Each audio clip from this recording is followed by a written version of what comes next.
Tell us about yourself. Yeah, so my name is Dalton Bui. I serve on Sunflower Mission's board of directors. I've been involved for about 7 years now. And during that time, I was also like Seeds vice president as well, which is the youth board of Sunflower Mission. Outside of Sunflower Mission, I am in my fourth year of medical school at the University of Texas in Houston. And yeah, Can you tell us a little bit about how you got into Sunflower Mission, what it means to you, what do you do there? yeah, sure thing. So actually, growing up, my friends had gone on work camps for a lot of their lives. And then about 7 years ago, right before I started college, I went on my first work camp. And, this is like kind of cliche, but it was honestly like really life-changing for me. It was like a very big inflection point in my life, about to start college. And the experience I had there was just, it was so different than what I had grown up here in America. Like, I like saw kids in Vietnam who like looked just like me. They talked Vietnamese like me. Like we did the same things, but their situation, like educational and just life wise, was just so different. So whenever I like came back to the US, I was like, like this is something that I really want to keep up with. Like with Sunflower Mission, I want to keep volunteering with them and like keep doing what I can to like give back to like people in Vietnam. Yeah, were there any particular moments or really experiences when you were over there that kind of changed your life, right? As you say. Yeah, I had a similar experience as well going to Vietnam when I was 14. Culture shock, same thing that you went through. yeah. Just looking at, just seeing how, everyone doesn't live like me in Connecticut in this bubble. Hmm. Can you explain what that felt like to you?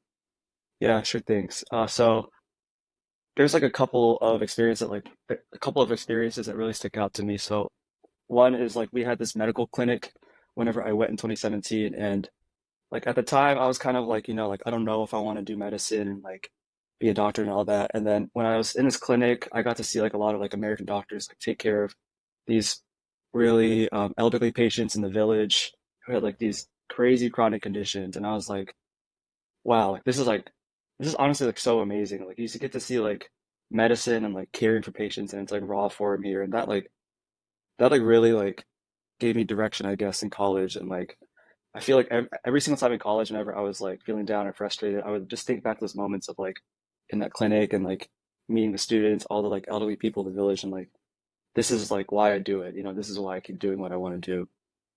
And then another experience I had was, there was this one girl over in like our during our workshops, and I would just like talk to her every day and hang out, and like my friends and I would just play with her and like be friends with her, and you know do all of our work camp and workshop stuff. And um, on the last day of the workshops, she was like, "Okay, bye. Like, I'm not gonna be able to come tomorrow."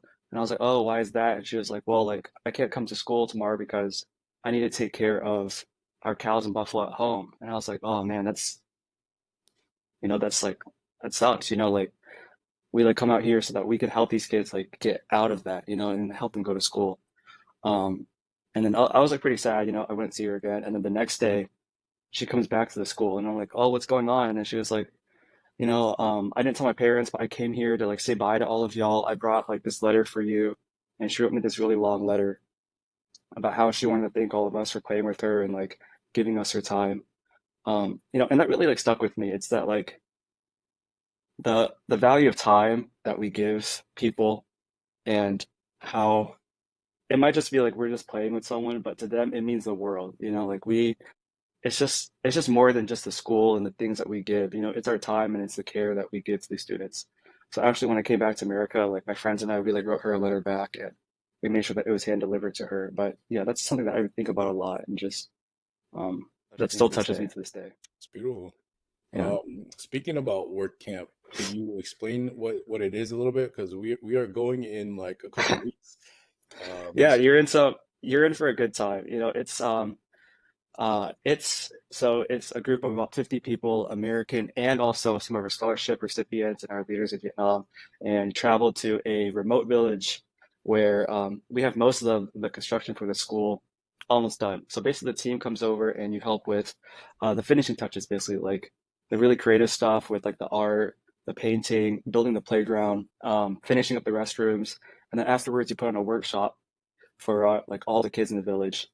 And I would say it's not really about like you're not there to like really like build the school big brick by brick, lay the foundation. It's about learning more about the culture, having an appreciation for like what you have here in America, and just having a new perspective on like what it means to be a Vietnamese American and what it means to be privileged enough to live in a country where like we take our education for granted sometimes. Beautiful.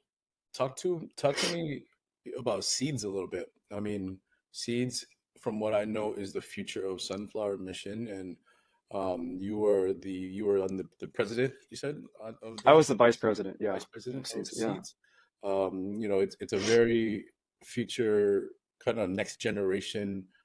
So I would love to know, like, how do you plan on honoring the founding principles of Sunflower Mission? Yeah, so Yeah, so Seeds is like the youth board, like the youth arm of Sunflower Mission. It was started like 15 years ago by some of the youth back then. And their idea was like, there's Sunflower Mission, but we want something for like the kids, a place where the kids can like fundraise, volunteer, and be social. That's kind of separate from the adults, but like we all work together for the same goal. So over the years, Seeds has kind of like evolved, and we've taken a lot more and more initiative and more planning and more projects. So like we do like the English Initiative program now, which is like we mentor students in Vietnam in English virtually through weekly calls. We've taken a big active part in the gala, which y'all attended last year, right? And that was like all Seeds ran basically. We would like consult with the adults for some things, but it was mostly just Seeds running the entire event. Like fundraisers, we just had a run-a-thon recently. We do socials, like we're about to do a pickleball social coming up. So it's really involved in like I love how um, the kids are taking initiative. Like the goal is that the kids we go to Vietnam, go on work camp, and when they come back, we want them to continue volunteering and continue doing work with Sunflower Mission and take those inspirations and like put it to good use over here too. And that's what I love about Sunflower Mission is that we really um, we really go for sustainability, like building up the next generation so that they can take over. Same thing in Vietnam too. We want our scholarship recipients over there to be self-sustainable so that they can be the leaders and then help usher the next generation of scholarship recipients forward as well. beautiful. We had asked Zilan, 100 years from now, what would success look like with Sunflower Mission? And she laughed. She said, none of us will, be here and all that, but um, who knows, right? So Yeah. in 100 years, where would you like to see Sunflower Mission? What is Yeah. success to you? Yeah, that's something that, we sometimes talk about because we ask ourselves, like today, success in terms of like success is like, we build schools, we give scholarships, we mentor students. But in 100 years from now, what is education going to look like? Like today, I guess the formula is that like you take a kid, give them an education, they become successful. But in 100 years, we don't know what that middle part is going to be. It might be education, it might be something else, it might be like more trade programs or things like that.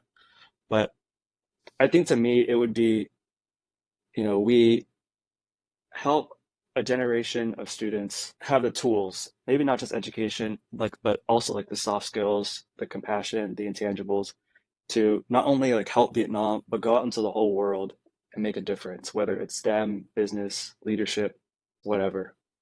Yeah. Good. So you're kind of in and out of the operations of Sunflower Mission, and you've seen it from you know a younger kind of view. I know it's been around for 20 plus years, but do you see any challenges that Sunflower Mission is facing today? Challenges Sunflower Mission is facing today. I think from like a micro perspective, like from C's perspective, it's that um, we want to like help kids who go to work camp. We want to bridge that gap and help explain to them like why what they went on is so important and why it's important to continue volunteering when they come back. Like something that I really want to work on is like our retention rate of like kids who go to work camp and then kids who keep volunteering and then when they come back to the US and then keeping that sustainability model fresh and continuing ongoing. Cool. Before I go to my last question, which is always aspirational, Rich, do you have any questions? No, feel pretty good. So we one of our theme songs. I don't know if you know it. You're a little bit younger, but it's Lauryn Hill and Nas. If I Rule the World. Ring a bell a little bit. Uh, I don't know about the name, but if I heard it, then I might know it. So it's aspirational. It says, if I rule the world, or if you rule the world, what would you imagine? What would you create? What good would you do for humanity? If I ruled the world, what good would it do for humanity? I think for me, it's healthcare and education. I think that's the intersection of like what I have been working on the last, I guess, like almost decade of my life. On one part, like getting my medical education and wanting to be a doctor and, caring for patients and making medicine and healthcare more accessible to everyone and giving that compassionate care. And then also the other hand is educating people and giving them the opportunities to thrive, succeed, and then become successful. Um, you know, just like I have been able to in the US, I want to give kids in Vietnam who don't have the same opportunities, the same opportunities that I got. So, yeah, Beautiful. Well, I thank you for your time today. yeah, Good luck on your last year of medical school. appreciate it. Thank you very much.